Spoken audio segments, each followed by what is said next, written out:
여러분, 오늘 우리는 마침내 단테의 신곡, 그 마지막 여정을 시작합니다. 지옥편에서 우리는 단테와 함께 어둠 속으로 내려갔습니다. 9개의 지옥층을 지나며 탐욕과 폭력, 배신으로 얼룩진 영혼들의 울부짖음을 들었습니다.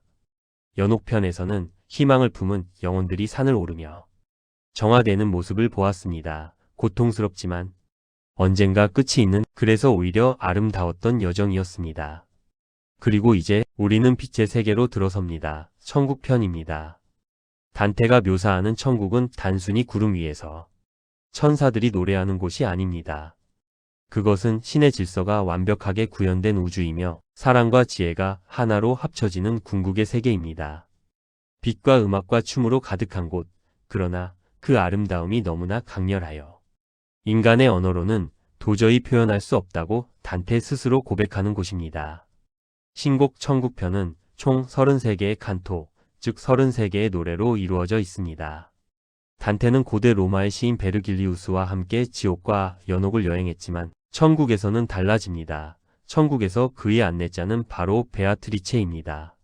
단테가 어린 시절부터 사랑했던 여인, 일찍 세상을 떠나 천국에 머물고 있는 그녀가 이제 그의 손을 잡고 신의 세계로 이끌어줍니다. 이제 함께 올라가 보겠습니다. 빛을 향하여, 사랑을 향하여, 그리고 신을 향하여. 단테의 신곡 천국편이 시작됩니다. 천국편은 아름다운 선언으로 시작됩니다. 가장 멀리 있는 영혼도 신의 사랑을, 가장 멀리 있는 영혼도 신의 사랑을, 가장 멀리 있는 영혼도 신의 사랑을. 만물을 움직이는 분의 영광이 온 우주에 스며들어 있으니 어떤 곳은 더 많이, 어떤 곳은 더 적게. 단테는 이 첫 문장 하나로 천국 전체의 질서를 요약합니다. 신의 영광은 모든 곳에 존재하지만 그 밀도는 다르다는 것. 천국의 각 층이 존재하는 이유가 바로 여기에 있습니다. 연옥의 정상, 지상 낙원에 도착한 단테는 베아트리체와 함께 서 있습니다. 보통 인간의 눈으로는 태양을 직접 볼 수 없습니다. 그러나 이미 연옥을 통과하며 정화된 단테는 잠시나마 태양의 강렬한 빛을 견딜 수 있었습니다. 그 순간 놀라운 일이 벌어집니다. 주변이 갑자기 환해집니다. 태양 위에 또 다른 빛이 더해지는 것처럼 세상이 온통 새로운 광채로 물들기 시작했습니다. 단테는 이것이 신의 빛이 더해졌기 때문이라고 직감합니다. 그리고 그는 느낍니다. 자신의 몸이 가벼워지는 것을, 땅에서 발이 떨어지는 것을. 단테는 하늘로 오르고 있었습니다. 육신을 가진 인간이 어떻게 하늘로 올라갈 수 있단 말인가? 베아트리체는 이 의문에 답합니다. 당신은 이 우주의 질서에 놀라고 있군요. 하지만 오히려 이상한 것은 당신이 올라가는 것이 아니라 올라가지 못하는 것이어야 합니다. 모든 것은 자신의 본성에 따라 자신에게 맞는 자리를 찾아갑니다. 이 설명은 단테 철학의 핵심입니다. 중세 우주관에서 모든 존재는 자신에게 맞는 자연스러운 자리가 있습니다. 불은 위로, 돌은 아래로, 그리고 정화된 인간의 영혼은 신을 향해 오르는 것이 가장 자연스러운 운동입니다. 단테와 베아트리체는 점점 더 빠른 속도로 하늘을 향해 올라갑니다. 그 속도는 화살보다 빠르고 번개보다 빠릅니다. 달의 표면으로 들어가는 것입니다. 마치 빛이 물속으로 들어가듯 저항 없이 달의 내부로 들어갑니다. 단테는 즉시 철학적인 질문을 던집니다. 달에는 왜 밝은 부분과 어두운 부분이 있는가? 달의 표면이 고르지 않기 때문인가? 아니면 달에 담긴 빛의 농도가 다르기 때문인가? 베아트리체는 미소를 지으며 설명합니다. 달의 얼룩은 단순히 물질의 밀도 차이가 아닙니다. 그것은 신의 영광이 각 천체에 서로 다른 방식으로 스며들기 때문입니다. 신의 빛은 동일하지만 그것을 받아들이는 존재의 능력이 다르기 때문에 각자의 천국이 달라진다는 것입니다. 그때 단테는 달 안에서 희미한 형체들을 발견합니다. 마치 흐린 유리 뒤에서 보이는 얼굴처럼. 단테는 처음에 이것들이 반사된 이미지라고 생각하여 뒤를 돌아봅니다. 그러나 뒤에는 아무것도 없습니다. 베아트리체는 웃으며 말합니다. 이것들은 반사가 아닙니다. 이들은 실제 영혼들입니다. 그중 한 영혼이 단테에게 말을 겁니다. 그녀는 단테의 친구 포레세 도나티의 누이로 생전의 수녀가 되기로 서원했던 여인이었습니다. 그러나 그녀의 오빠가 강제로 그녀를 수도원에서 끌어내어 결혼을 시켰습니다. 자신의 의지와는 무관하게 서원을 지키지 못한 것입니다. 당신은 더 높은 천국에 있고 싶지 않습니까? 더 많이 보고 더 많이 사랑하고 싶지 않습니까? 형제여, 사랑의 힘이 우리를 고요하게 합니다. 우리는 오직 신의 뜻 안에서만 우리의 평화를 원합니다. 왜냐하면 그들은 모두 신의 뜻을 완전히 받아들이기 때문입니다. 단테는 여기서 중요한 신학적 문제를 제기합니다. 완전한 강제가 아닌 이상, 인간에게는 어느 정도의 선택이 항상 남아있다는 것입니다. 순교자들은 죽음을 선택했지 신앙을 포기하지 않았습니다. 그러나 피카르다나 콘스탄차처럼 폭력 앞에 굴복한 영혼들은 완전히 자유로운 선택을 할 수 없었기에 그들의 죄는 가볍게 여겨집니다. 단테는 두 가지 의문을 동시에 품습니다. 어느 쪽을 먼저 물어야 할지 모르는 상태로 멍하니 서 있자 베아트리체가 그 두 가지 질문을 모두 읽어냅니다. 첫 번째 질문은 플라톤의 이론에 관한 것입니다. 그렇다면 달의 천국에 있는 영혼들은 실제로 달에 살고 있는 것인가? 베아트리체는 고개를 젓습니다. 달의 천국, 수성의 천국, 금성의 천국 등 각각의 천국은 실제로 영혼들이 영구히 머무는 곳이 아닙니다.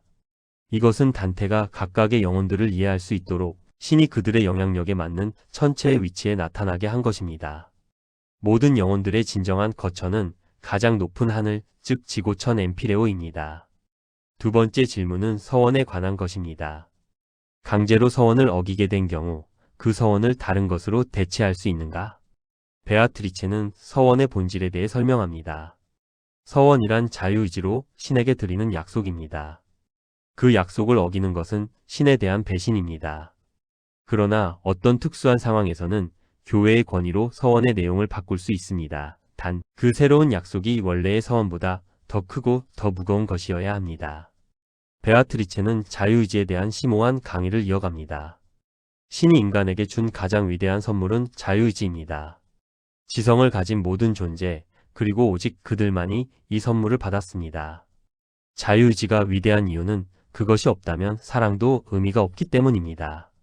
강제로 신을 사랑하는 것은 진정한 사랑이 아닙니다.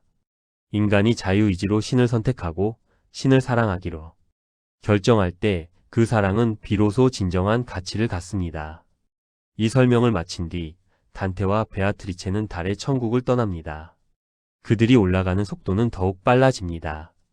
베아트리체의 눈이 점점 더 밝게 빛나고 그 빛에 이끌려 단테는 두 번째 천국으로 올라갑니다. 수성의 천국에 도착하자마자 수천 개의 빛이 단테를 향해 몰려옵니다. 각각의 빛이 하나의 영혼입니다. 이 영혼들은 단테를 향한 호의와 기쁨으로 빛을 더욱 밝히며 다가옵니다. 그들 중에서 가장 밝게 빛나는 영혼이 앞으로 나서며 말합니다. 나는 카이사르였고 지금은 유스티니아누스입니다. 유스티니아누스는 6세기 동로마 제국의 황제 역사상 가장 위대한 법학자 황제로 알려진 인물입니다. 그는 로마 법을 집대성하여 유스티니아누스 법전을 편찬했으며 이 법전은 이후 유럽 법률의 근간이 되었습니다. 그러나 유스티니아누스가 칸토 6 전체에 걸쳐 이야기하는 것은 법전이 아닙니다. 그것은 로마 독수리의 역사, 즉 로마 제국의 역사입니다. 그는 로마의 역사를 아이네아스에서 시작하여 자신의 시대까지 장엄하게 노래합니다. 트로이를 탈출한 아이네아스가 이탈리아에 로마의 씨앗을 뿌렸고 로물루스가 도시를 세웠으며 공화정을 거쳐 카이사르와 아우구스투스가 제국을 완성했습니다. 유스티니아누스가 특별히 강조하는 것은 아우구스투스의 시대입니다. 예수 그리스도가 태어난 것이 바로 아우구스투스의 통치 기간이었기 때문입니다. 단테는 이것이 우연이 아니라고 봅니다. 신은 로마 제국이라는 거대한 평화의 그릇을 먼저 준비하고 그 안에 그리스도를 보내셨다는 것입니다. 그는 이어서 중요한 정치적 메시지를 전합니다. 당시 이탈리아는 교황 파구엘프와 황제 파기벨린의 극심한 대립으로 분열되어 있었습니다. 단테는 유스티니아누스의 입을 빌려 이 두 세력을 모두 비판합니다. 교황파는 로마의 독수리에 꽃을 달아 자신들의 정치 도구로 이용하려 하고 황제파는 그 독수리를 빼앗아 자신들만의 것으로 삼으려 합니다. 단테의 시각에서 이 두 행동은 모두 잘못된 것입니다. 제국의 권위는 신에게서 온 것이며 어떤 세력의 도구도 되어서는 안 됩니다. 유스티니아누스는 이야기를 마치며 로메오 디 빌라노바에 대해 언급합니다. 로메오는 프로방스 백작을 위해 충성스럽게 일했지만 질투하는 자들의 모함으로 쫓겨나 늙고 가난하게 방랑하며 죽은 인물입니다. 단테는 이 이야기를 통해 충성스럽고 유능한 신하가 부당하게 버림받는 현실을 고발합니다. 동시에 자신의 처지, 즉 피렌체에서 추방당한 자신의 운명과 로메오를 겹쳐 놓습니다. 단테는 수성의 천국에서 많은 것을 배웠습니다. 역사란 신의 섭리 안에서 움직이는 것이며 인간의 정치적 야심은 신의 섭리를 방해할 뿐이라는 것을. 파트 2 사랑과 지혜의 빛. 신의 정의는 어떻게 사랑과 하나가 되는가? 앞서 우리는 달의 천국과 수성의 천국을 지나왔습니다. 달의 천국에서는 서원을 지키지 못한 영혼들을 만났고 수성의 천국에서는 로마 제국의 역사를 통해 신의 섭리를 배웠습니다. 그러나 단테의 마음속에는 여전히 풀리지 않는 거대한 의문이 하나 남아 있었습니다. 그것은 바로 이것입니다. 신은 전능하고 자비롭다. 그렇다면 왜 인간을 구원하기 위해 굳이 자신의 아들을 희생시켜야 했는가? 자비로운 신이라면 그냥 용서하면 되지 않았는가? 이 질문은 단순한 철학적 호기심이 아닙니다. 이것은 기독교 신앙의 가장 핵심적인 물음입니다. 파트 2는 바로 이 질문에 대한 대답을 찾아가는 여정입니다. 그리고 그 대답은 금성의 천국과 태양의 천국을 지나면서 점점 더 웅장하고 아름다운 형태로 펼쳐집니다. 금성의 천국 입구에서 신의 정의와 자비 베아트리체는 단테의 얼굴에서 그 의문을 읽어냅니다. 단테가 입을 열기도 전에 그녀가 먼저 말을 시작합니다. 당신이 품고 있는 질문을 압니다. 어떻게 정의로운 복수가 정의로운 법정에 의해 다시 복수를 당할 수 있는가? 라는 것이지요. 이것은 매우 복잡한 논리입니다. 그리스도의 죽음은 인간의 죄에 대한 신의 정의로운 심판이었습니다. 그런데 그 죽음에 책임이 있는 유대인들과 로마인들은 다시 심판을 받았습니다. 정의로운 행위에 대한 심판이 어떻게 다시 정의로울 수 있는가? 베아트리체는 차근차근 설명합니다. 인간은 처음 완벽하게 창조되었습니다. 신의 형상을 따라 만들어진 인간은 자유의지를 부여받았고 그 자유의지로 영원한 행복을 선택할 수 있었습니다. 그러나 아담은 그 자유의지를 잘못 사용했습니다. 그는 신의 명령을 어겼고 그 순간부터 인간은 신과의 완벽한 관계를 잃어버렸습니다. 이것이 원죄입니다. 그렇다면 신은 왜 그냥 용서하지 않았는가? 베아트리체는 말합니다. 신의 자비는 용서를 원하지만 신의 정의는 죄에 대한 대가를 요구합니다. 이 두 가지, 자비와 정의는 서로 모순되는 것처럼 보입니다. 그러나 신은 이 모순을 해결하는 방법을 찾아냈습니다. 바로 성육신입니다.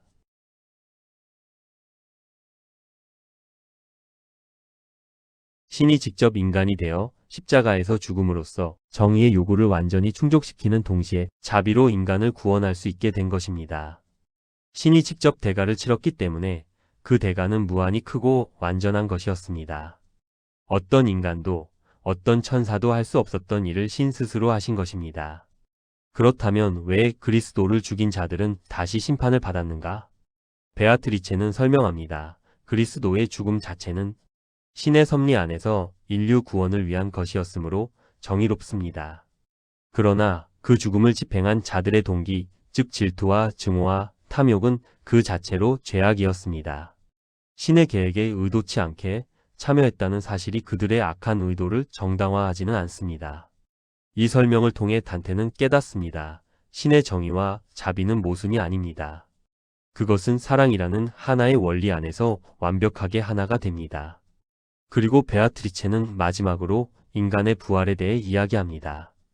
인간은 영혼만이 아니라 몸과 영혼이 함께 창조되었습니다. 최후의 심판날 육신이 부활하여 영혼과 다시 합쳐질 때 그 완전한 존재로서의 인간은 지금보다 훨씬 더 완전한 행복을 누리게 될 것입니다. 그것이 신의 본래 계획이었으며 그리스도의 부활은 바로 그 계획의 예고편이었습니다. 금성의 천국 사랑의 영혼들 금성의 천국입니다. 이곳은 지상에서 사랑에 열정적이었던 영혼들이 머무는 곳입니다. 중세 천문학에서 금성은 사랑의 행성이었습니다. 로마 신화의 비너스, 사랑의 여신이 지배하는 별 금성의 천국에 들어서자마자 단테는 눈부신 광경을 목격합니다. 수많은 빛들이 빠르게 회전하며 춤을 추고 있습니다. 마치 불꽃이 바람에 휘날리듯 그 빛들은 기쁨으로 가득 차 현란하게 움직입니다.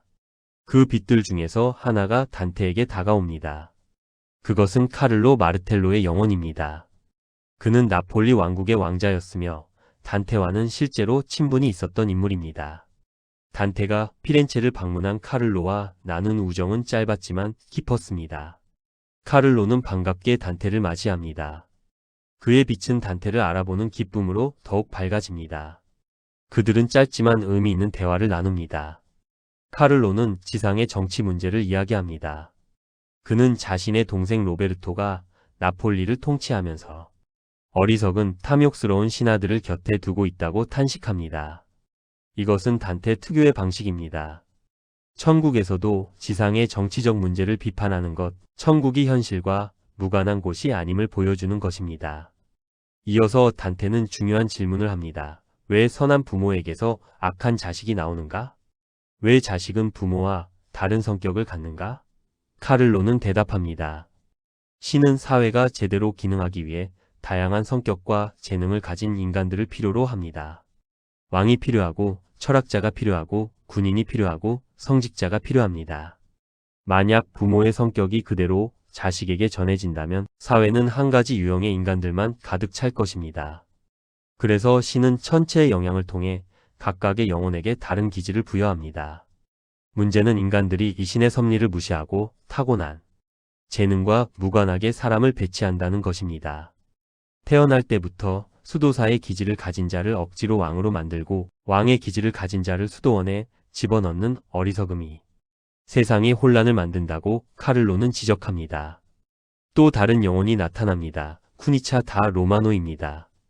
그녀는 생전에 여러 번 사랑에 빠진 것으로 유명한 당시 기준으로 매우 파격적인 삶을 산 여인이었습니다. 단테는 그녀를 금성의 천국에 배치함으로써 놀라운 관용을 보여줍니다. 그녀의 사랑이 비록 세속적이었을지라도 그 사랑의 열정 자체는 부정되지 않습니다. 쿠니차는 자신의 출신지인 마르카, 트레비지아나 지역의 사람들이 저지르는 악행들을 신랄하게 비판합니다. 단테는 이처럼 천국의 영혼들에게 지상의 비판자 역할을 자주 맡깁니다. 칸토 9의 마지막에는 폴케 디 마르세이아가 등장합니다. 그는 생전에 위대한 음유시인이었다가 나중에 수도사가 되어 이단 심판에 가혹하게 참여한 복잡한 이력을 가진 인물입니다. 폴케는 단테에게 마리아를 처음 사랑했던 라합의 이야기를 전합니다. 라합은 여리고 성의 기생이었지만 이스라엘 정탐꾼들을 도왔고 그 공로로 가장 먼저 그리스도에 의해 천국으로 인도된 영혼이라고 이야기합니다. 그리고 폴케는 당시 교황청이 있던 피렌체를 강하게 비판합니다. 교황과 추기경들이 복음서를 내팽개치고 돈과 권력에만 몰두하고 있다는 것입니다. 이것은 단테의 교회 비판이 천국편에서도 계속됨을 보여줍니다. 이제 우리는 태양의 천국에 도달합니다. 태양의 천국은 천국편 전체에서 가장 방대하고 가장 풍요로운 사상이 펼쳐지는 공간입니다. 태양의 천국은 지혜로운 영혼들이 머무는 곳이기 때문입니다. 단테는 이 부분에서 독자들에게 잠시 멈추라고 권합니다. 이제 식탁에 앉으십시오. 당신 앞에 음식이 놓여 있습니다. 잘 먹으십시오. 당신이 이 음식을 먹기 위해 씨를 뿌리고 기다린 것은 나였습니다. 단테는 지금부터의 내용이 그만큼 깊고 중요하다는 것을 미리 알려줍니다. 태양의 천국에서 만나게 될 위대한 지성들의 이야기는 독자가 마음을 준비하고 온전히 집중해야 할 만큼 풍성한 것이라는 경고입니다. 태양의 천국에 도착하자 그 밝기는 이루 말할 수 없을 정도입니다. 태양 자체보다 더 밝은 천국의 빛 속에서 단테는 수많은 영혼들이 그들 주위를 빛으로 둘러싸고 왕관처럼 원형으로 돌고 있는 것을 봅니다. 그 첫 번째 원의 영혼들이 자신들을 소개합니다. 가장 먼저 말을 거는 영혼은 토마스 아퀴나스입니다. 13세기 가톨릭 신학의 최고봉, 스콜라, 철학의 완성자. 그는 아리스토텔레스 철학과 기독교 신학을 하나로 통합하여 신학 대전을 저술한 인물입니다. 단테에게 가장 큰 지적 영향을 준 사람이기도 합니다. 토마스 아퀴나스는 자신의 왼쪽과 오른쪽에 있는 영혼들을 차례로 소개합니다. 그 이름들을 들어보십시오.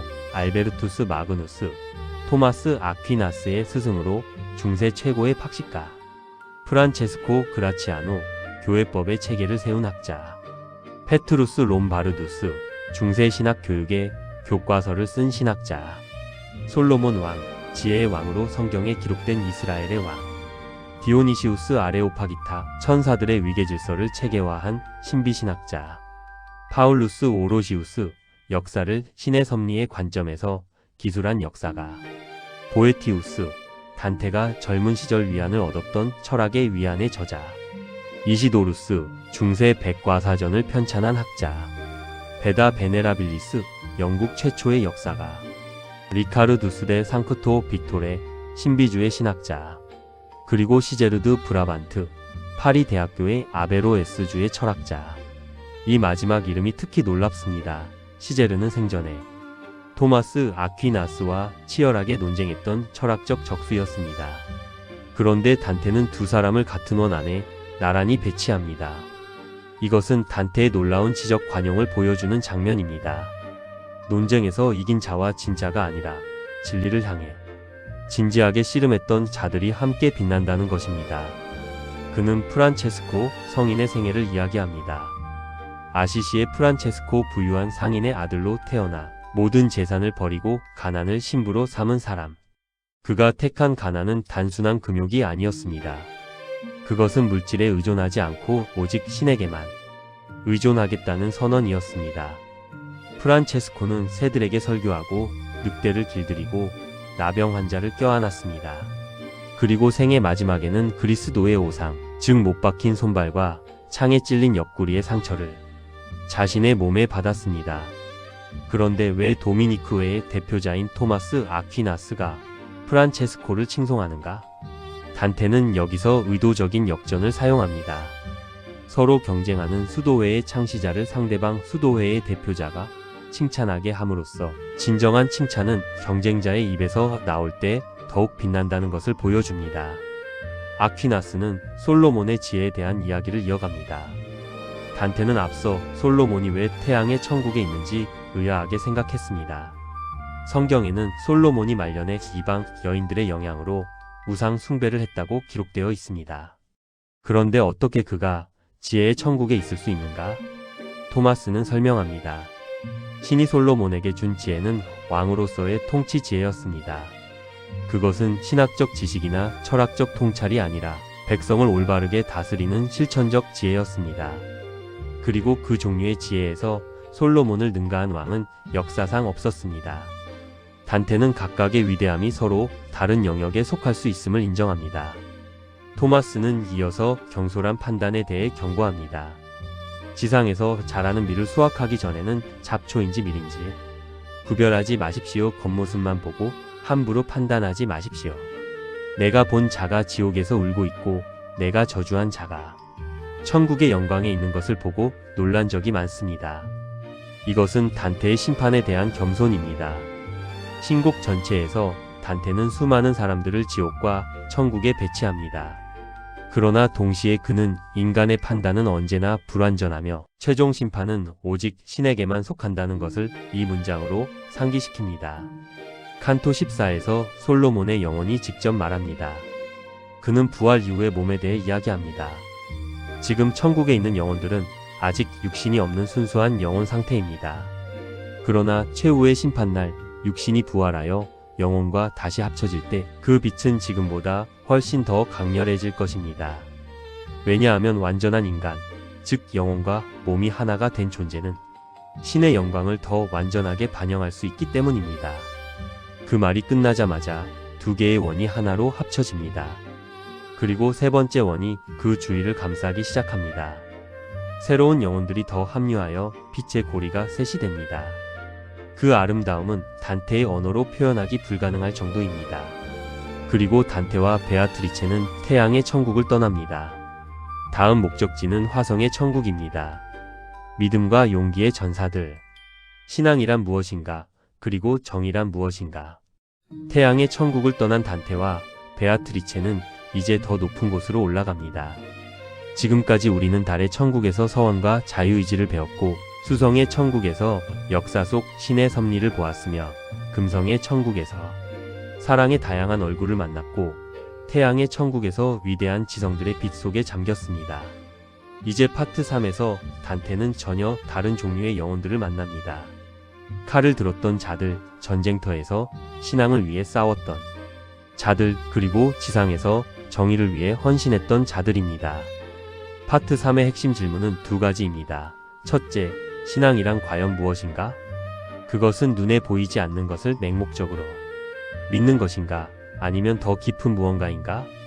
둘째, 이 세상에 진정한 정의는 존재하는가? 선한 자가 고통받고 악한 자가 번영하는 현실 앞에서 신의 정의는 어디에 있는가? 이 두 질문은 단테 개인에게도 절박한 것이었습니다.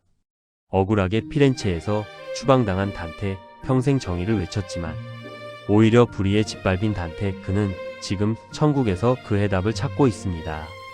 화성의 천국으로 십자가와 전사들 태양의 천국을 떠나 위로 올라가는 순간 단테는 무언가 달라졌음을 느낍니다. 베아트리체의 아름다움이 또 한 단계 높아진 것입니다. 그녀는 올라갈수록 더욱 눈부시게 빛납니다. 단테는 그 변화를 매번 경이롭게 바라봅니다. 베아트리체의 아름다움이 커진다는 것은 단테 자신이 더 높은 진리에 가까워지고 있다는 신호이기도 합니다. 화성의 천국에 도착했을 때 단테는 생전 처음 보는 광경에 압도됩니다.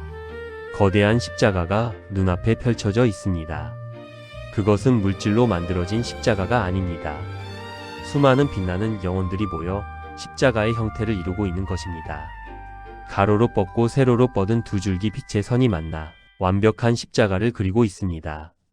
그리고 그 십자가 위에서 영혼들은 쉬지 않고 움직이며 빛을 발합니다. 단테는 그 아름다움에 그만 베아트리체를 바라보는 것도 잊어버립니다. 그만큼 압도적인 광경이었습니다. 베아트리체는 나무라지 않습니다. 오히려 미소를 지으며 말합니다. 당신이 눈을 돌려도 괜찮습니다. 이 아름다움은 내게서 온 것이 아니라 저 십자가에서 오는 것이니까요. 십자가에서 음악이 흘러나옵니다. 단테는 그 선율을 듣고 깊이 감동받습니다. 그러나 가사는 알아들을 수 없습니다. 아직 단테의 이해가 그 높이에 미치지 못하기 때문입니다. 그럼에도 그 음악의 아름다움은 단테를 완전히 사로잡습니다. 그때 십자가에서 하나의 빛이 떨어져 나와 단테에게 다가옵니다. 그 빛이 말합니다. 오 네피어, 오 신에 넘치는 은혜여. 단테는 깜짝 놀랍니다. 이 영혼은 단테를 자신의 핏줄, 즉 후손이라고 부르고 있습니다. 그 영혼은 카치아구이다입니다. 단테의 증조할아버지 12세기에 살았던 피렌체 시민으로 제2차 십자군 원정에 참전하여 전사한 인물입니다. 카치아구이다는 단테를 만난 기쁨으로 가득 차 있습니다. 라틴어로 말을 시작할 만큼 격식을 갖추어 단테를 맞이합니다. 단테도 감격하여 눈물을 글썽입니다. 카치아구이다는 자신이 어떻게 태어나고 세례를 받았으며 십자군에 참전하여 콜라트 황제 밑에서 싸우다 이슬람 세력에게 전사했는지 이야기합니다. 그리고 그 죽음으로 인해 순교자들이 머무는 화성의 천국에 오게 되었다고 말합니다. 저는 천국으로 오르는 동안 많은 것을 들었습니다. 제 운명에 대한 이야기들을 저는 제 미래에 무슨 일이 일어날지 알고 싶습니다. 미리 알면 그 화살이 덜 아플 테니까요. 카치아구이다는 잠시 침묵합니다. 그리고 말합니다. 운명은 이미 신의 눈앞에 펼쳐져 있습니다. 그러나 그것이 인간의 자유의지를 없애지는 않습니다. 마치 강 하류의 모습을 산 위에서 내려다보는 것이 강물의 흐름을 결정하지 않듯이 그는 단테에게 사명을 줍니다. 당신을 배신한 자들은 결국 자멸할 것입니다. 그러나 당신은 그것에 연연하지 마십시오. 당신의 임무는 따로 있습니다. 그리고 이 말이 나옵니다. 단테의 창작 전체를 이해하는 핵심 구절입니다. 당신이 보고 들은 모든 것을 밝혀라. 그것이 불편한 자들도 있겠지만 거짓말은 결국 신의 생명과 함께 사라질 것이니 진실을 말하는 자에게 신의 이름이 함께할 것입니다. 즉 신곡을 쓰라는 것입니다. 지옥에서 본 것, 연옥에서 본 것, 천국에서 본 것 모두 그대로 써서 세상에 알리라는 것입니다. 그것이 권력자들의 귀에 거슬리고 많은 사람들을 불편하게 만들더라도 진실을 말하는 것이 단테의 사명이라는 것입니다. 카치아구이다의 이 말은 단테에게 커다란 위로와 용기가 됩니다. 추방당하고 가난하고 고독한 망명자였던 단테에게 증조 할아버지는 천국에서 이렇게 말합니다. 당신의 고통은 헛되지 않다. 당신의 사명은 위대하다. 두려워하지 말고 쓰라고. 화성의 천국에서 목성의 천국으로 올라가는 순간 단테는 또 다른 변화를 느낍니다. 색깔이 바뀝니다. 붉은 기운이 감돌던 화성의 천국에서 벗어나 목성의 천국은 은빛과 흰빛으로 가득합니다. 목성은 로마 신화에서 신들의 왕 유피테르의 별입니다. 그리고 이 천국은 정의롭게 통치한 군주들, 즉 올바른 지도자들이 머무는 곳입니다. 단테가 목성의 천국에 도착했을 때 그는 또 한 번 믿기 어려운 광경을 봅니다. 수많은 영혼들이 빛의 글자들을 만들어 내고 있습니다. 그들은 마치 하늘을 도화지 삼아 자신들의 몸으로 글자를 써 내려갑니다. 단테는 그 글자들을 읽어 나갑니다. DILIGITIUSTITIAM QIIUDICATISTRRAM 라틴어입니다. 번역하면 땅을 다스리는 자들이여 정의를 사랑하라. 성경 지혜서의 첫 구절입니다. 단테는 이 문장이 목성의 천국 전체를 관통하는 주제임을 단번에 알아챕니다. 이 천국은 정의를 사랑했던 자들의 천국입니다. 글자들이 다 쓰인 후 영혼들은 마지막 글자인 M자 위에 모입니다. 그리고 그 M은 천천히 변형됩니다. 독수리의 형상으로 바뀌는 것입니다. 로마 제국의 상징인 독수리 정의와 제국적 권위의 상징인 독수리가 수천 개의 영혼들로 이루어져 목성의 천국 하늘에 빛나고 있습니다. 그 독수리는 단순한 형상이 아닙니다. 그것은 입을 열어 단테에게 말을 겁니다. 수천 개의 영혼이 하나의 목소리로 말하는 것입니다. 독수리가 첫 번째로 이야기하는 것은 신의 정의의 불가해성입니다. 단테는 오래전부터 품어왔던 질문을 독수리에게 던집니다. 그것은 많은 사람들이 공통적으로 갖는 의문입니다. 그리스도를 모르고 태어나 그리스도에 대해 들어본 적도 없이 죽은 사람들은 어떻게 됩니까? 그들은 자신의 잘못도 아닌데 지옥에 가야 합니까? 이것이 과연 공정합니까? 독수리의 대답은 직접적이지 않습니다. 그러나 그 핵심은 분명합니다. 신의 정의는 인간의 시야보다 훨씬 넓습니다. 인간은 자신이 볼 수 있는 범위 안에서 정의를 판단하지만 신의 정의는 인간이 볼 수 없는 곳까지 포함합니다. 인간의 이성으로 신의 정의를 완전히 이해할 수 없다는 사실 자체가 신의 정의가 얼마나 위대한지를 보여줍니다. 독수리는 이어서 말합니다. 오히려 기독교인이라고 자처하면서 불의하게 사는 자들이 더 큰 심판을 받을 것이라고. 에티오피아인이 페르시아인이 유럽의 기독교 왕들을 심판하는 날이 올 것이라고. 이것은 단테의 강렬한 메시지입니다. 구원은 외형적인 종교의 소속이 아니라 실제 삶 속의 정의와 사랑에 달려 있다는 것입니다. 칸토 19의 마지막에서 독수리는 당시 유럽의 왕들을 하나하나 비판합니다. 포르투갈의 왕, 노르웨이의 왕, 세르비아의 왕, 나폴리의 왕. 그들이 얼마나 탐욕스럽고 불의하게 통치했는지를 낱낱이 고발합니다. 이것은 단테 특유의 방식입니다. 천국의 가장 높은 곳에서 지상의 가장 낮은 부패를 향해 비판의 화살을 쏘는 것. 신의 이름으로 인간의 불의를 고발하는 것. 단테는 신곡 전체를 통해 이 역할을 한 번도 멈추지 않습니다. 칸토 20 독수리 안의 영혼들. 칸토 20에서 단테는 독수리 안에서 가장 밝게 빛나는 영혼들이 누구인지 알게 됩니다. 독수리의 눈자리에서 가장 환하게 빛나는 영혼은 다윗 왕입니다. 하나님의 마음에 합한 자라고 불린 이스라엘의 왕시편을 지은 시인이자 음악가 다윗은 많은 죄를 지었지만 그 죄를 진심으로 회개했습니다. 그 회개의 진실성이 그를 가장 높은 자리에 있게 합니다. 독수리의 눈썹 자리에는 트라야누스 황제가 있습니다. 로마 제국의 황제로 이교도였지만 전설에 따르면 교황 그레고리우스의 기도로 잠시 부활하여 기독교 신앙을 받아들이고 다시 천국으로 올라간 인물입니다. 단테는 이 전설을 사실로 받아들여 트라야누스를 천국에 배치합니다. 그 옆에는 히스기야 왕이 있습니다. 성경에서 죽음 앞에서 눈물로 기도하여 수명을 연장받은 유다의 왕입니다. 그리고 콘스탄티누스 황제도 있습니다. 기독교를 로마 제국의 공식 종교로 인정한 황제. 그러나 단테는 칸토 20에서 콘스탄티누스를 완전히 칭찬하지는 않습니다. 콘스탄티누스가 교회의 세속적 권력과 재산을 부여한 것, 이른바 콘스탄티누스의 기증이 오히려 교회의 타락을 가져왔다는 것을 단테는 다른 곳에서 비판했습니다. 그럼에도 그의 신앙 자체는 인정받아 이 천국에 있습니다. 칸토 20의 마지막에서 독수리는 인간의 이성에 대한 겸손을 강조하며 말합니다. 인간이여, 당신들의 눈으로 볼 수 없는 것을 보려 하지 마십시오. 우리가 보아도 다 이해할 수 없는 신의 심판을 당신들이 어찌 다 알려 하십니까? 땅에서 살다 돌아가는 자들이여, 겸손하십시오. 신에게 가장 가까이 다가갈 수 있는 방법, 즉 관상의 세계를 만납니다. 관상이란 모든 세속적인 욕망과 생각을 내려놓고 오직 신만을 바라보며 침잠하는 것입니다. 말도, 행동도, 생각조차도 멈추고 신의 존재 속으로 녹아드는 것. 토성의 천국에 들어서는 순간 단테는 무언가 이상함을 느낍니다. 베아트리체가 웃지 않습니다.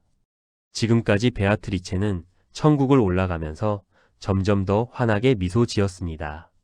그 미소는 단테에게 방향을 알려주는 등대였고 더 높은 진리에 가까워지고 있다는 신호였습니다. 그런데 이 천국에서 그녀의 얼굴에 미소가 없습니다. 단테가 의아해하자 베아트리체가 말합니다. 내가 지금 웃는다면 당신은 제가 될 것입니다. 이 천국에서 내 아름다움은 위로 올라갈수록 커집니다. 만약 내가 지금 웃음을 당신에게 보인다면 당신의 몸은 그 빛을 감당하지 못하고 산산조각 날 것입니다.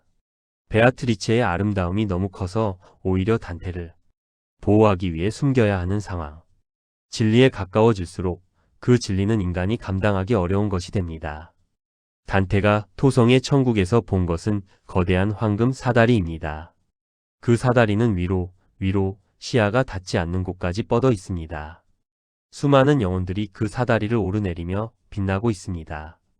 어떤 영혼들은 올라가고 어떤 영혼들은 내려오며 그 움직임이 마치 거대한 빛의 강처럼 흐릅니다. 야곱의 사다리. 성경에서 야곱이 꿈에서 본 하늘과 땅을 잇는 사다리. 단테는 그 성경의 이미지를 그대로 이 천국에 구현합니다. 이 사다리는 관상의 영혼들이 신과 세상 사이를 오가는 통로입니다.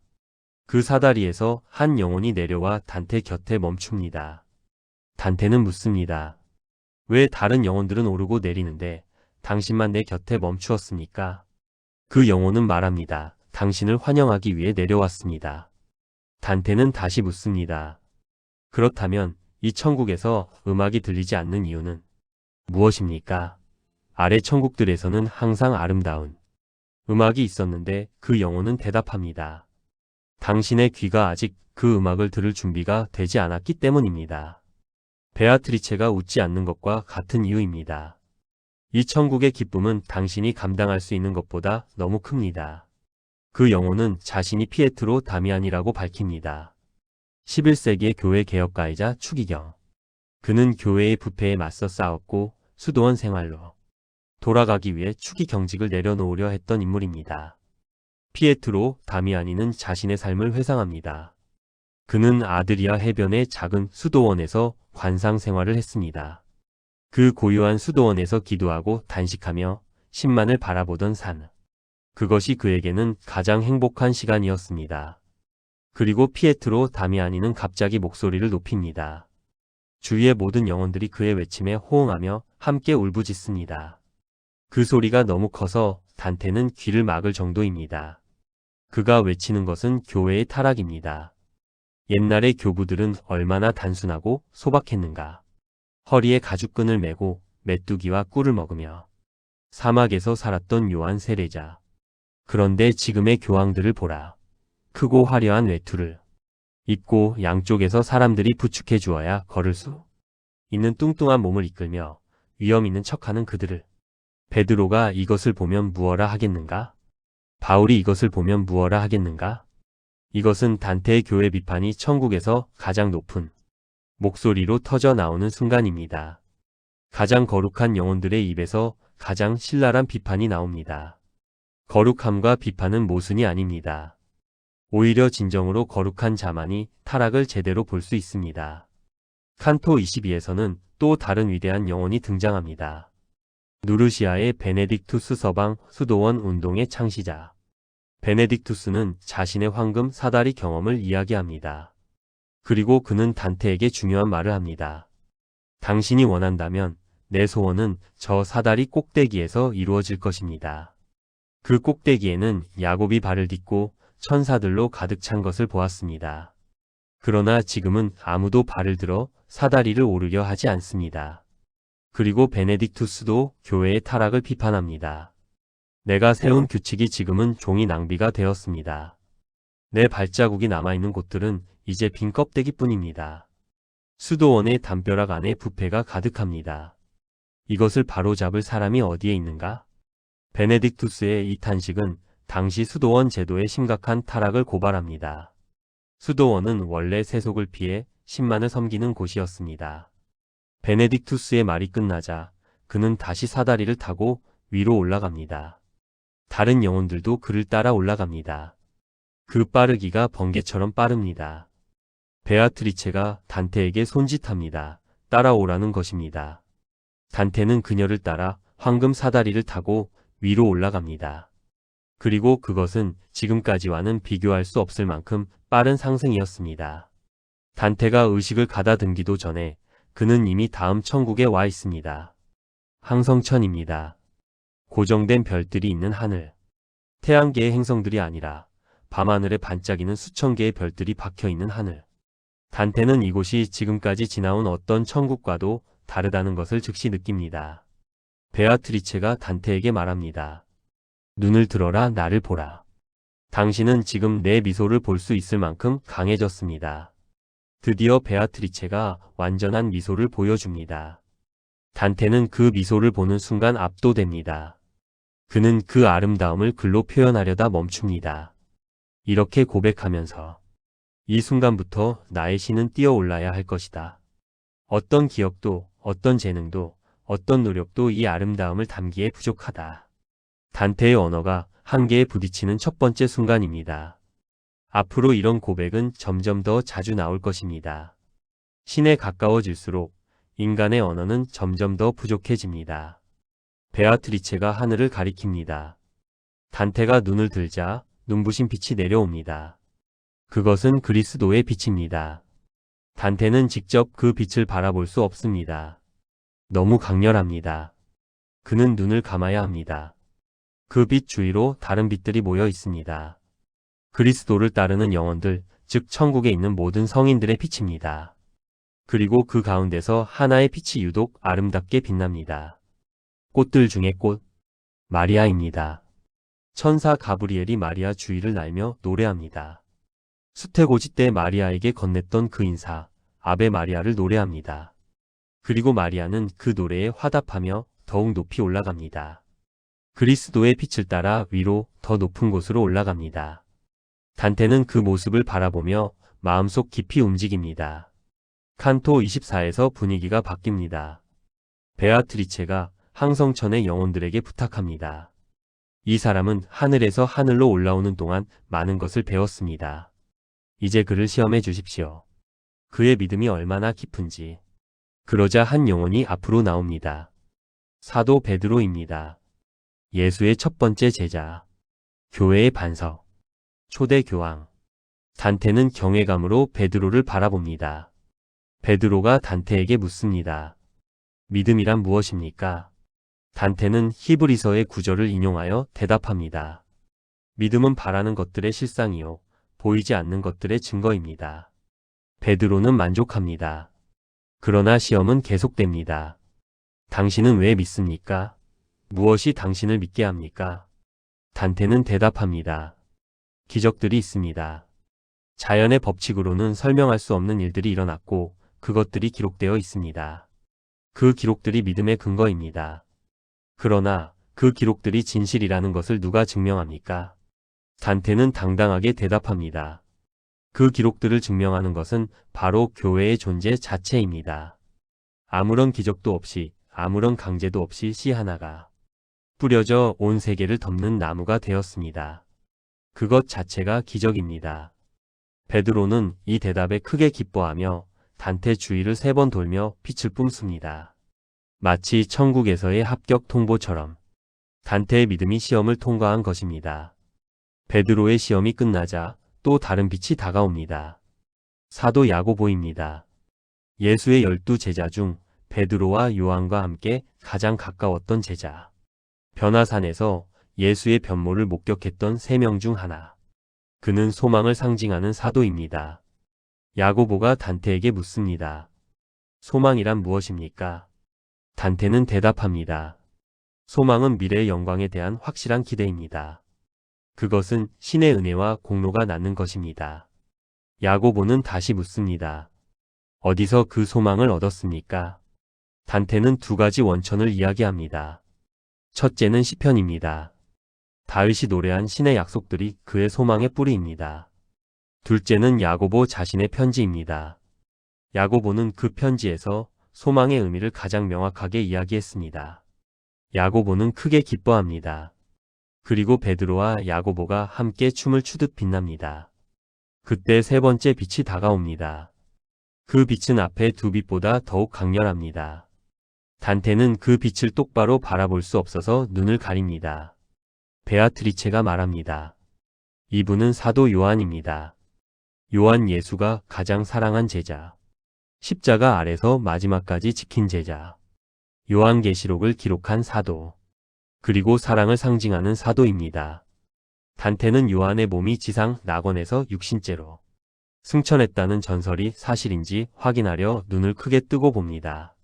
그러나 그 강렬한 빛 때문에 일시적으로 눈이 멀어버립니다. 요한이 말합니다. 왜 나의 육신을 보려 합니까? 내 육신은 땅 속에 있습니다. 그리스도와 마리아만이 육신을 입고 천국에 올라갔습니다. 단테는 눈이 먼 채로 요한의 사랑에 관한 시험을 받습니다. 요한이 묻습니다. 당신의 영혼을 신을 향해 이끄는 것은 무엇입니까? 단테는 대답합니다. 모든 선의 알파와 오메가이신 신에 대한 사랑입니다. 철학이 나에게 그것을 가르쳤고 성경이 그것을 확인해 주었으며 베아트리체가 그것을 내 마음에 불태워 주었습니다. 요한은 다시 묻습니다. 그 사랑의 목적은 무엇입니까? 단테는 말합니다. 세상의 존재들은 모두 신의 사랑의 흔적입니다. 그것들을 사랑하는 것은 결국 신을 사랑하는 것입니다.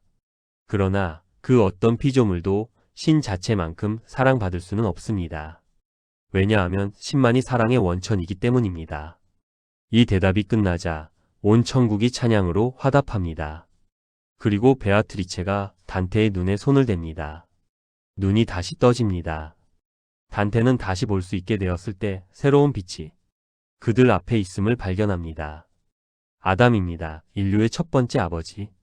단테는 오래전부터 아담에게 묻고 싶었던 것들이 있었습니다. 그러나 말하기도 전에 아담이 먼저 그 질문들을 읽어냅니다. 당신은 내가 에덴에서 얼마나 살았는지 묻고 싶군요. 그리고 언제 추방당했는지, 내가 선악과를 먹은 진짜 이유는 무엇인지, 그리고 내가 말한 언어는 무엇인지. 아담은 하나씩 대답합니다. 에덴에서의 삶은 겨우 몇 시간이었습니다. 그리고 천국에서 그리스도를 기다리는 림보에서 4300여 년을 보냈습니다. 선악과를 먹은 것은 단순히 그 열매를 먹어서가 아니라 신의 경계를 넘으려 했기 때문입니다. 그리고 아담이 처음 말한 언어는 히브리어가 아니었습니다. 히브리어는 그 후에 생긴 것이며 아담의 언어는 바벨탑 이전에 이미 사라졌습니다. 칸토 27 원동천으로 베드로의 분노와 지상을 내려다보다. 그리고 사도 베드로의 빛이 갑자기 색이 변합니다. 하얀 빛에서 붉은 빛으로 마치 분노로 타오르는 것처럼 베드로가 말합니다. 그러나 이번에는 조용한 가르침이 아닙니다. 그것은 분노에 찬 고발입니다. 나의 자리, 나의 자리, 나의 자리가 신 앞에서 비어 있습니다. 그 자리를 차지한 자는 지상에서 나의 묘를 피 하수구로 부패의 소굴로 만들었습니다. 베드로는 자신이 초대 교황으로서 남긴 자리 즉 교황직이 완전히 타락했음을 선언합니다. 그는 이름을 직접 거명하지는 않지만 당시 교황 보니파키우스 8세를 겨냥하고 있음이 분명합니다. 보니파키우스는 단테를 피렌체에서 추방하는 데 깊이 관여한 인물이기도 합니다. 베드로는 계속합니다. 탐욕과 오만함으로 무장한 자가 성 베드로의 자리에 앉아 있습니다. 위에서 아래를 내려다보는 신의 눈에 로마의 교회는 지금 시궁창처럼 보입니다. 그러나 하나님의 섭리는 곧 개입할 것입니다. 이 장면은 천국편 전체에서 가장 격렬한 순간 중 하나입니다. 천국에서 사도 베드로의 입에서 교황청을 향한 이토록 신랄한 비판이 터져 나오는 것입니다. 베드로의 발언이 끝나자 항성천의 모든 영혼들이 위로 올라갑니다. 마치 눈송이가 거꾸로 하늘로 올라가듯이 단테와 베아트리체만 남겨집니다. 베아트리체가 단테에게 말합니다. 아래를 내려다 보십시오. 단테는 지금 자신이 얼마나 높이 올라왔는지 실감합니다. 지구가 그의 발 아래 보입니다. 아주 작게 아주 멀리. 처음 연옥을 벗어날 때 보았던 것보다 훨씬 더 작습니다. 단테는 그 작은 지구를 바라보며 미소 짓습니다. 저것이 우리를 그토록 사납게 만들었던 것인가. 저 작은 것을 두고 우리는 서로 싸우고 죽이고 배신했단 말인가. 이것은 단테의 통찰입니다. 높은 곳에서 내려다볼 때 인간이 그토록 집착했던 것들이 얼마나 작고 보잘것없는지 보입니다. 권력도 재산도 명예도 우주적 관점에서 보면 한 줌의 먼지에 불과합니다. 단테는 이 깨달음을 가슴에 품고 베아트리체를 따라 마지막 물질적 천국인 원동천으로 올라갑니다. 원동천은 눈에 보이는 우주의 마지막 층입니다. 이곳에서 단테는 거대한 빛의 점을 봅니다. 너무나 강렬하여 눈을 뜨기 어려운 그 빛. 베아트리체가 설명합니다. 저 빛이 신입니다.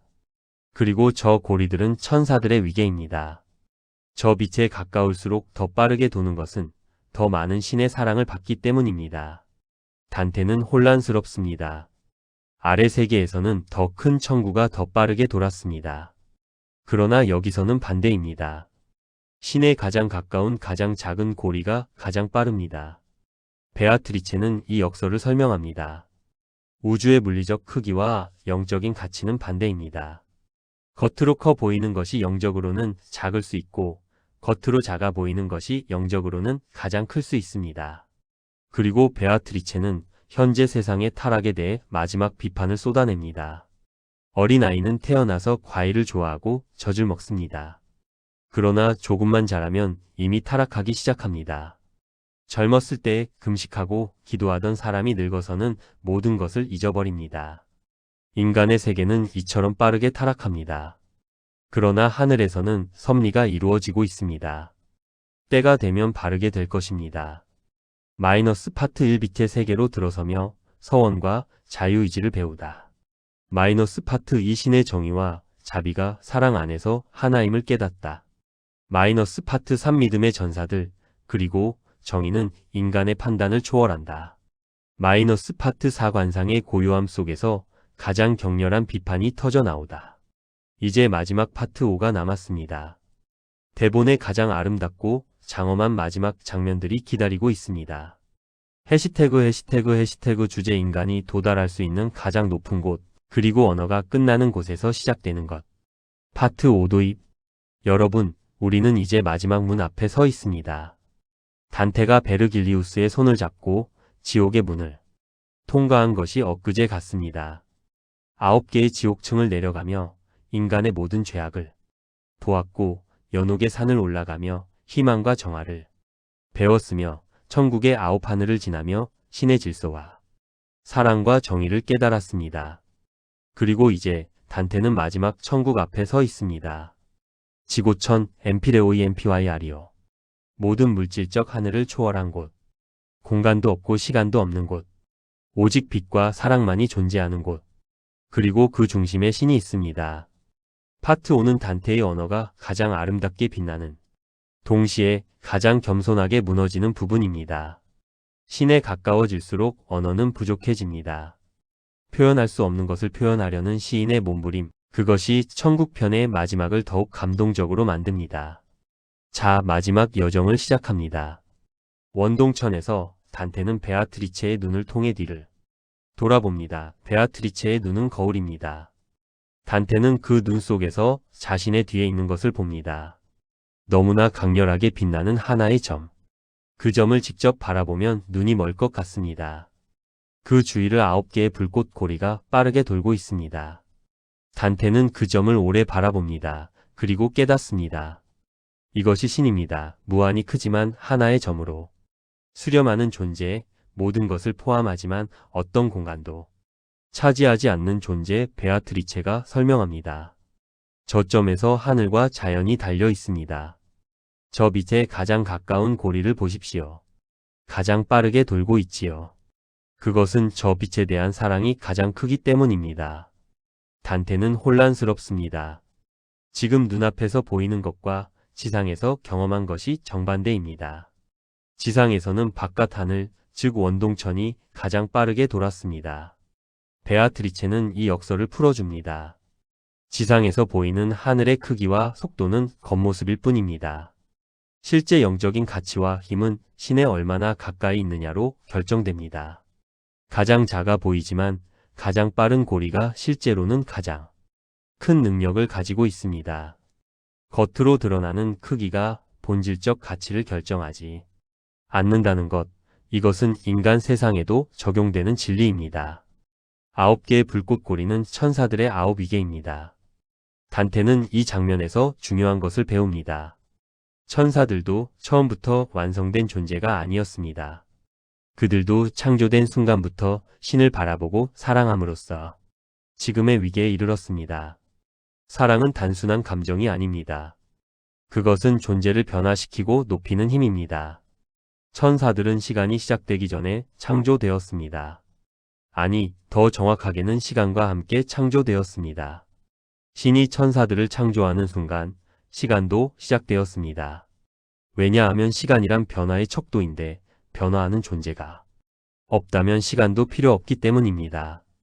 천사들이 창조된 후 일부는 신을 거부하고 추락했습니다. 그들이 루치펠, 즉 사탄과 그를 따른 악마들입니다. 그들은 자신들의 능력이 어디서 왔는지를 잊고 오만해졌습니다. 신에게서 눈을 돌린 순간 그들은 떨어졌습니다. 반면 신에게 눈을 고정한 천사들은 그 시선 자체로 인해 점점 더 완전해졌습니다. 베아트리체는 이어서 당시 설교자들의 어리석음을 비판합니다. 그들은 성경을 제대로 해석하지 않고 자신들의 상상과 허풍으로 신도들을 현혹합니다. 진짜 복음을 전하지 않고 사람들이 듣고 싶어하는 말만 합니다. 단테는 베아트리체의 입을 통해 이 시대의 설교가 얼마나 타락했는지를 고발합니다. 드디어 단테와 베아트리체는 마지막 천국에 도착합니다. 엠피레오 지고천 순수한 빛의 세계. 물질도 없고 공간도 없고 시간도 없는 곳. 이곳은 신이 직접 통치하는 천국 중의 천국입니다. 단테가 엠피레오에 들어서는 순간 모든 것이 달라집니다. 빛이 쏟아집니다. 그러나 이 빛은 눈을 찌르는 빛이 아닙니다. 오히려 이 빛 안에서 단테는 더 잘 볼 수 있게 됩니다. 신의 빛은 인간의 시력을 강화시킵니다. 단테는 자신이 이 빛을 보기에 충분한 능력을 갖추게 되었음을 느낍니다. 베아트리체가 말합니다. 우리는 이제 가장 높은 천국에 있습니다. 이곳은 순수한 빛으로 이루어진 곳입니다. 지적인 빛, 사랑으로 가득 찬 빛, 진리의 빛, 기쁨의 빛. 이 빛 안에서 당신은 신을 볼 수 있을 것입니다. 단테가 눈을 뜨자 눈앞에 광대한 빛의 강이 펼쳐집니다. 황금빛 강물이 흐릅니다. 그 강 양쪽에는 봄꽃들이 만발해 있습니다. 강에서는 불꽃들이 솟아오르며 꽃들 속으로 날아들어 갔다가 다시 강으로 돌아옵니다. 그 불꽃들은 황금빛 루비처럼 빛납니다. 말로 표현할 수 없는 아름다움입니다. 베아트리체가 설명합니다. 그 강과 불꽃들은 아직 당신이 완전히 볼 수 있는 것을 위한 그림자, 즉 예비 이미지입니다. 당신의 눈이 더 강해지면 진짜 모습이 보일 것입니다. 단테는 강에 다가가 손을 담급니다. 그리고 물을 마십니다. 아니 마신다기보다는 그 빛을 흡수합니다. 그 순간 단테의 눈이 한 단계 더 열립니다. 강이 사라지고 진짜 모습이 나타납니다. 그것은 거대한 장미입니다. 수천, 수만 개의 꽃잎으로 이루어진 하얀 장미. 그러나 그 꽃잎들은 꽃이 아닙니다. 그것들은 모두 영혼들입니다. 구원받은 모든 영혼들이 하나의 거대한 장미를 이루고 있습니다. 그 장미의 중심에서는 신의 빛이 뿜어져 나와 모든 꽃잎을 비춥니다. 단테는 이 천상의 장미를 바라보며 압도됩니다. 그 장미는 무한히 크지만 신의 빛은 가장 먼 꽃잎도 동등하게 비춥니다. 물리적 거리가 의미 없는 곳, 가장 멀리 있는 영혼도 신의 사랑을 충분히 받는 곳, 이것이 엠피레오의 본질입니다. 장미의 중심 가까이에는 마리아가 있습니다. 그녀의 빛이 가장 환합니다. 그 아래에는 이브가 있고 라헬이 있고 사라가 있고 룻이 있습니다. 구약의 여인들이 장미의 한쪽을 채우고 있습니다.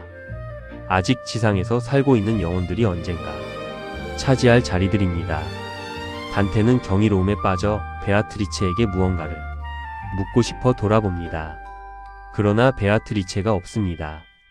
베아트리체는 이미 그녀의 자리, 천상의 장미 속 높은 자리로 돌아가 있습니다. 단테는 그녀를 올려다봅니다.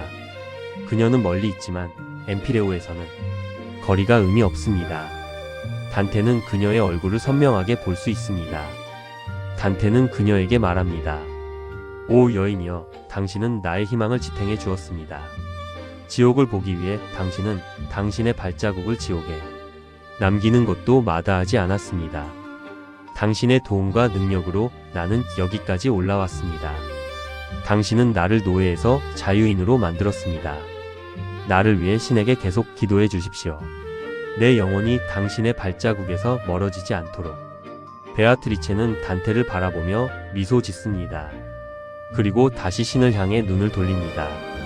그것이 단테와 베아트리체의 마지막 눈 맞춤입니다.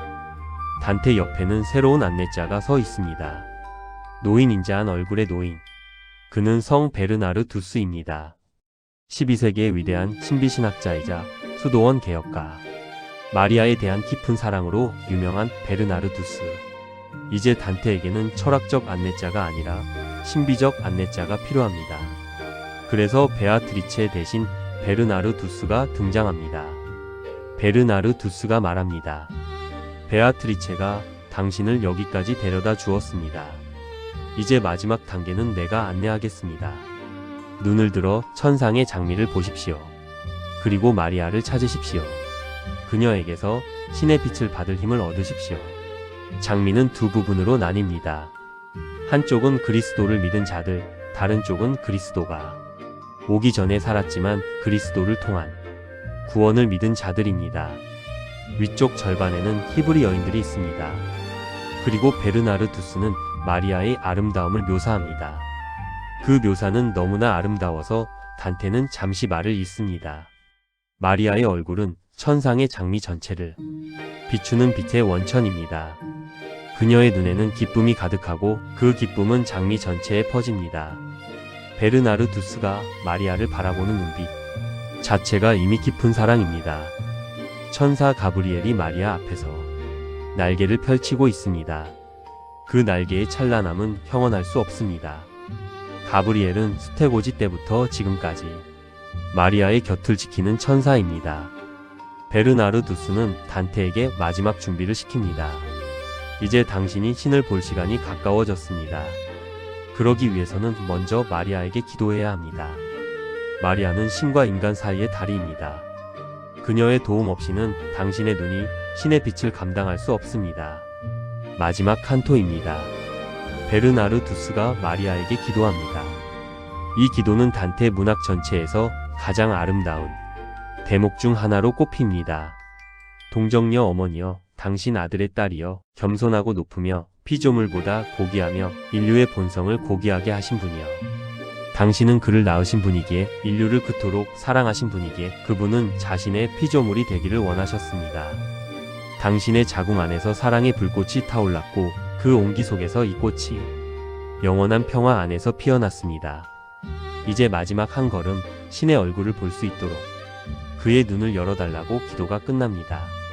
마리아가 고개를 들어 단테를 바라봅니다.